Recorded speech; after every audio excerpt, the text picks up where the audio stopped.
कुछ पता नहीं चल रहा।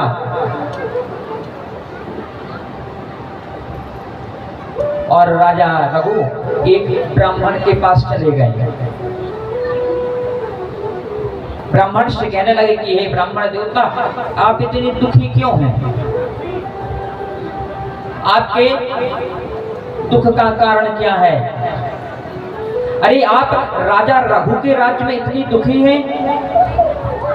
अरे हमने तो सुना है कि राजा रघु के राज्य में सभी प्रजा सुखी है, राजा रघु के राज्य में कोई दुखी नहीं है।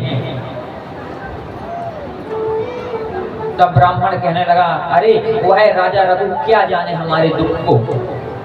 अरे वह तो राजा है और राजा को क्या मतलब प्रजा से।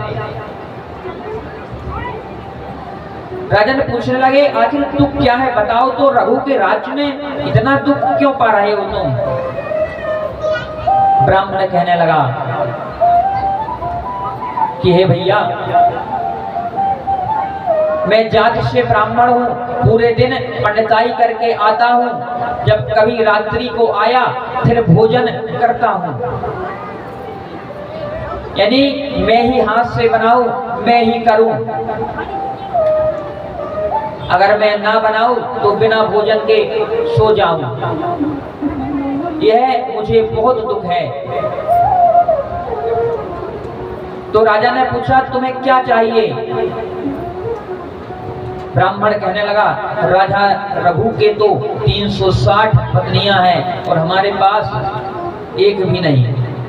अरे एकाध होती तो कम से कम भोजन तो बनाती, हमको खिलाती। जब उस ब्राह्मण ने ऐसा कहा और राजा रघु रात्रि को अपने राज्य में चले गए। सोए राज सिंहासन पर बैठे और मंत्रियों को भेजा कि अमुक अमुक ब्राह्मण को लेकर आओ। मंत्री उस ब्राह्मण को लेकर आए और राजा रघु ने पूछा, हे कि ब्राह्मण देवता, राजा रघु के राज्य में आपको क्या दुखी है? तुम्हारे दुख का कारण क्या है? ब्राह्मण कहने लगा कि हे राजन, आपके राज्य में किसको दुख है? सब सुखी पूर्वक अपना अपना काम कर रहे हैं। राजा ने कहा, नहीं, आपको कुछ तो दुख है, अपने दुख का कारण बताओ, मैं तुम्हारे दुख को समाप्त कर दूंगा। ब्राह्मण ने फिर कहा, राजन कोई दुख नहीं है। राजा रघु कहने लगे, ब्राह्मण, जिस व्यक्ति को आप रात को समस्या बता रहे थे ना, वह मैं ही था। अरे तुमको रानियों की आवश्यकता है ना, यह मेरी 360 रानियां हैं, जिसको भी तुम पसंद कर लोगे मैं उस रानी के साथ तुम्हारा विवाह करा दूंगा। और राजा रघु ने 360 रानियों को लान से खड़ा कर दिया और ब्राह्मण से कहा कि ब्राह्मण जाओ पसंद कर लो। और ब्राह्मण एक एक करके सभी रानियों को देखने लगा। आज यानी हम बाजार में जाते हैं ना, एक चीज भी देख लेते, ये चीज भी देख लेते, कौन देखने के पैसे लगते हैं। उसी प्रकार ब्राह्मण सोचने लगा, देखने में क्या परेशानी है, समस्त रानियां देख लिया जाए, विवाह तो एक ही से होना है ना। और ब्राह्मण ने 160 रानियां आज देख ली। जैसे ही राजा रघु के पास ब्राह्मण देवता आए और ब्राह्मण देवता कहने लगे, राजन, मैंने सभी रानियों को देख लिया है। राजा रघु कहने लगे, कौन सी पसंद है? ब्राह्मण कहने लगे, राजन, मुझे तो आपकी सभी रानियां पसंद हैं। और कमंडल का जल हाथ में लिया और राजा रघु ने कहा, मैं अपनी 360 रानियों का विवाह इस ब्राह्मण के साथ करता हूं। जैसे ही 360 रानियां का विवाह उस ब्राह्मण के साथ कर दिया भैया, तो वह ब्राह्मण बहुत प्रसन्न हुआ और राजा रघु अपने मन में सोचने लगे, इसके 360 रानियां हैं, इतनी रानियों का भरण पोषण कैसे करेगा। तो पुनः हाथ में जल लिया। राजा रघु कहने लगे, मैं जिस सिंहासन पर बैठता हूं यह सिंहासन और अयोध्या का समस्त राज्य इस ब्राह्मण को दान करता हूं। और ऐसा कहकर कमंडल हाथ में लिया और राजा रघु बाहर की ओर निकल गए। ब्राह्मण से कहने लगे, ब्राह्मण आप इस सिंहासन पर बैठिए और राज्य करिए। जैसे ही ब्राह्मण उस सिंहासन पर बैठ गए और राज्य करने लगे, राजा रघु वन की ओर चल दिए। एक पेड़ के नीचे राजा रघु बैठ गए। एक हंस हंसनी का जोड़ा भी उसी पेड़ के ऊपर बैठा हुआ था। एक सर्प आया और सर्प धीरे धीरे उस पेड़ के ऊपर जाने लगा और राजा रघु सोचने लगे, इस पेड़ के ऊपर हंस हंसनी का जोड़ा बैठा हुआ है, अगर यह सर्प उनके पास पहुंच गया तो इस जोड़े को खा जाएगा। और तुरंत राजा रघु ने उस सर्प को हाथ से पकड़ा और फेंक दिया। जैसे ही उस सर्प के माता पिता आए और माता पिता ने कहा कि पुत्र यह फल खा लो। हंस हंसनी ने कहा कि हे पिता, यह फल का प्रभाव क्या है, इस फल का चमत्कार क्या है। तब हंस हंसनी के माता पिता कहने लगे, पुत्र यह फल का प्रभाव है, जो कोई भी यह फल खाएगा वह निरोग हो जाएगा, उसे वृद्ध अवस्था नहीं व्यापेगी। जब ऐसा कहा तो हंस हंसनी कहने लगे कि हे पिता, अगर मैं आज मर जाता ना तो आप बहुत रोते। इस फल के असली हकदार वह सामने बैठे हुए हैं, आप उन्हें यह फल दे दीजिए।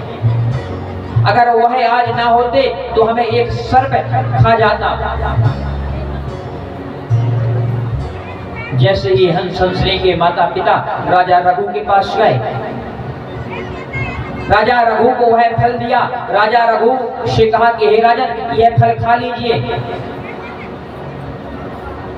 राजा रघु ने कहा, इस फल का प्रभाव क्या है। कहा कि वृद्ध अवस्था नहीं व्यापती और कभी कोई बीमार नहीं पड़ता इस फल को खाने से। महात्मा वशिष्ठ कहने लगे कि भरत, ध्यान पूर्वक सुनना, हम रघु का चरित्र सुना रहे हैं। हे भरत, जैसे ही राजा रघु के हाथों में वह फल आया, राजा रघु अपने मन में सोचने लगे कि मैंने उस ब्राह्मणों को अयोध्या का राज्य दे दिया। 360 रानी मैंने उस ब्राह्मणों को दे दी। अगर वह ब्राह्मण यह फल खा ले तो वह कभी बीमार नहीं होगा, सदा युवा बना रहेगा। और दौड़े दौड़े राजा रघु उस ब्राह्मण के पास चले गए। ब्राह्मण के पास गए, ब्राह्मण से कहने लगे कि ब्राह्मण देवता, यह फल आप खा लो। इस फल का प्रभाव है कि फल को खाने से कोई बीमार नहीं होता, युवा अवस्था सदा बनी रहती है। अब ब्राह्मण मन में सोचने लगा और ब्राह्मण कहने लगा, लगता है कि इस राजा को अब रहाई नहीं पड़ रही है, क्योंकि इसने पूरा राज्य हमें दे दिया। अब इसको पता चलता होगा कि राज्य त्यागना कितना मुश्किल होता है। अब ब्राह्मण का तर्क है, अपने अंदर से तर्क निकाल रहा है। ब्राह्मण सोचने लगा कि लगता है कि राजा इस फल में जहर मिलाकर आया है, अगर हम यह फल खा लेंगे तो हम आज मर जाएंगे। जैसे ही राजा रघु वह फल देकर चले गए, एक बीमार व्यक्ति सामने से आ रहा था। उस ब्राह्मण ने वह फल फेंक दिया। जैसे ही उस बीमार व्यक्ति को वह फल मिला, उस बीमार व्यक्ति ने वह फल खा लिया, वह स्वस्थ हो गया और युवा अवस्था को प्राप्त हो गया। जैसे ही उस फल का यह चमत्कार ब्राह्मण ने दिखाया, ब्राह्मण ने पुनः राजा रघु को बुलाया और कहने लगे, राजन आप तुरंत यहाँ पर आइए। हे राजन, जो फल आप हमें देकर गए थे ना, हमें वही फल चाहिए। राजा रघु कहने लगे कि ब्राह्मण देवता, हम वचन तो नहीं दे सकते, लेकिन कोशिश करेंगे तुम्हें यह फल मिल जाए। महात्मा वशिष्ठ कहने लगे, भरत ध्यान से तो सुन रहे हो कि नहीं? हम रघु का चरित्र बताने का प्रयास कर रहे हैं आज। जैसे ही राजा रघु ने कहा कि हम प्रयास करेंगे लाने का, और राजा रघु देवराज इंद्र के पास चले गए। देवराज इंद्र से कहा कि देवराज इंद्र, जो फल तुमने हंस हंसनी को दिया था वह फल कहाँ है? देवराज इंद्र कहने लगे कि हे राजन, यह फल स्वर्ग लोक से महाशिवरात्रि के दिन भोलेनाथ गिराते हैं, और फल का प्रभाव तो आपको पता है, इसका चमत्कार तो आपको पता है। महात्मा रघु कहने लगे कि हे इंद्र, हमें यही फल चाहिए। इंद्र कहने लगा कि हे महात्मा रघु,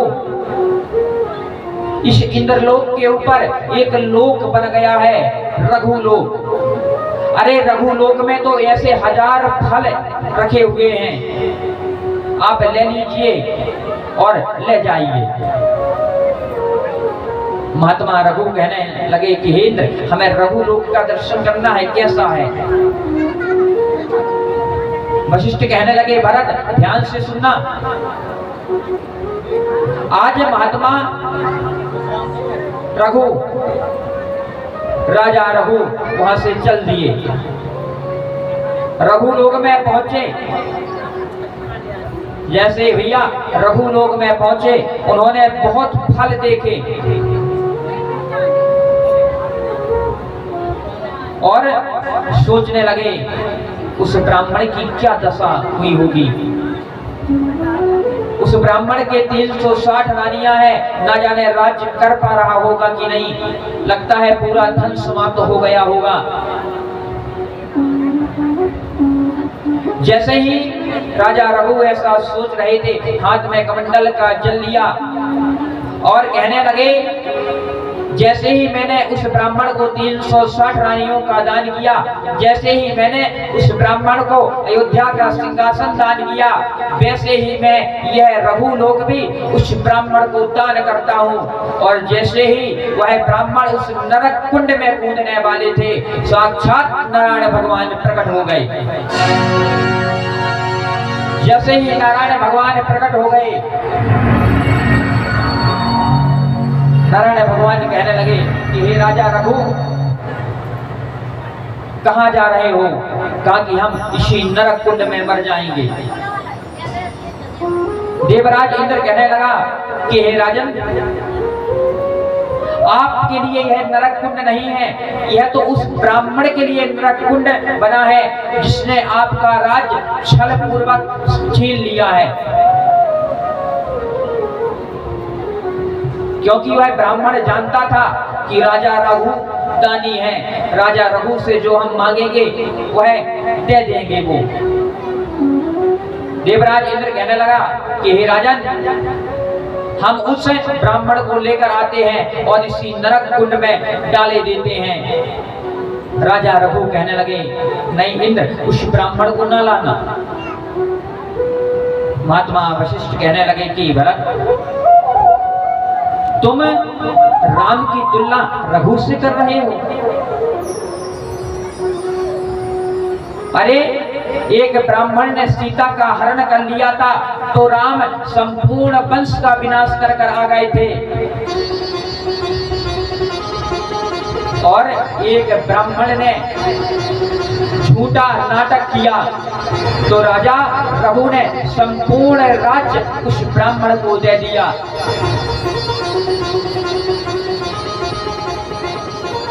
महात्मा वशिष्ठ कहने लगे, भरत, रघुवंश कभी भी राम वंश नहीं हो सकता। रघुवंश था, रघुवंश है और रघुवंश आगे ही रहेगा। रघुकुल रीत सदा चली आई, प्राण जाहि पर वचन न जाई। राजा रघु ने अंतिम समय तक अपने वचन याद रखे। भैया, इसीलिए कहा गया है, जैसी संगत होती है ना वैसी रंगत मिलती है। महात्मा रघु की संगत अच्छी थी, वह साधु महात्माओं की सेवा करते थे, उन्हें दुनिया से कोई मतलब नहीं था।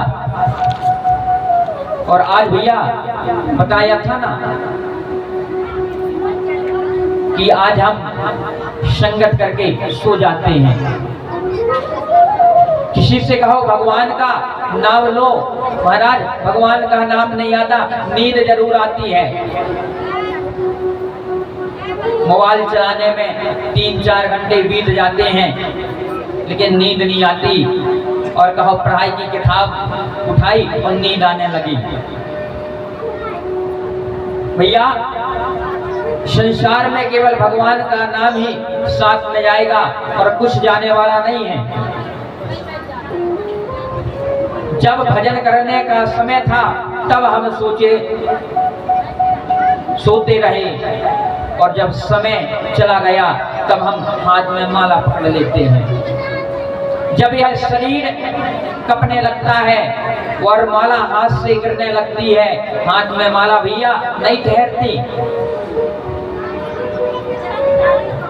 क्यों? क्योंकि समय से तुमने भजन नहीं किया। जब जगाया था तो तब तुम सोते रहे। इसलिए कहा गया है, अभी तो जगाया था तो फिर सो गया,